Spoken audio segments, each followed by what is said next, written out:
One thing which is essential for human beings, for you to really understand, is that our technological evolution compared to our physiological, our biological evolution is on a completely different level. The way that our technology evolves, that it progresses over time, is on this exponential curve, where each discovery, each thing that we learn about the world or science, etc., makes the next one happen faster and faster and faster and faster.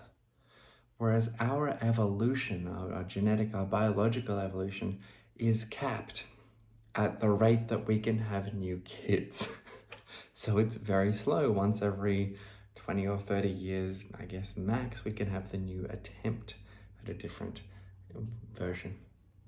And think about how many different iPhones we would have gone through in 20 years or the next 20 years. The rate of advancement is just not the same at all.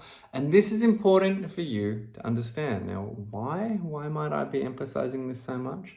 Because according to our body, according to our physiology, we are still living in this pretty much Stone Age primitive society where, you know, we would have small tribes, more probably hunter-gatherer style or like primitive agriculture, but just small, simple, no computers, no screens.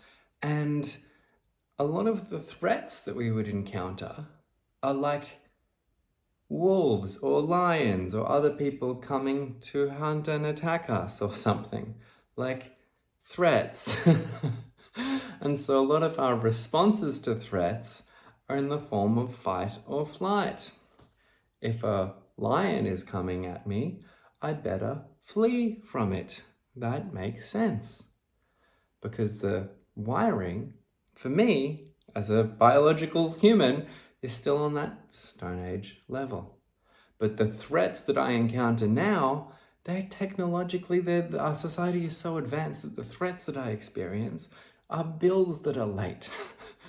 Or assignments that are due tomorrow, or my boss's, my performance review. And I can't run from that. I can't flee from that.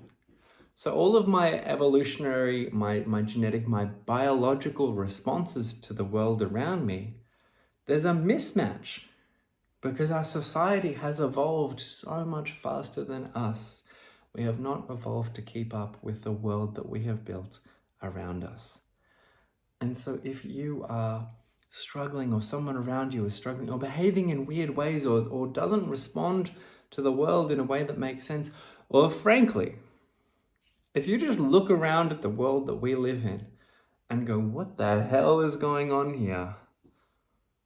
That's normal. In fact, on so many levels, that's an appropriate, rational, and sane response. Because again, the world that we built does not match our physiology at all. We are just desperately trying to keep up with a world that's advancing way faster than we possibly ever could. We are monkeys on a rock, hurtling through space, living in the most sci-fi advanced, technologically unbelievable, futuristic society. There is a big mismatch here. And let's just call it for what it is. Let's just own that. Let's just know that this is what's going on. And so if things are a bit weird, this is likely why.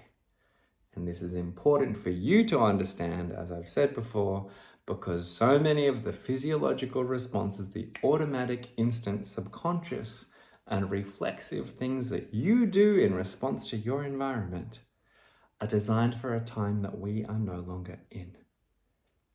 So keep that in mind when you behave in ways that you don't understand. That is very likely a contributing factor. I hope you found that useful, insightful, informative. It is something that not enough people are cognizant of. Thank you for your time. Thank you for tuning in. I hope you enjoyed this. If you did, leave a comment. Tell me the part of it that you found most interesting or that you disagree with. I'd love to hear from you. And if you really, really like this and you want to see what I talk about next time, my name is Jack. I have ADHD and I'm an ADHD coach. And every single day of 2024, I share information content that has helped me or my clients, and I give it to you hoping that it can help you too. So if you want to see what I talk about tomorrow, hit that subscribe button and I'll see you in the next video.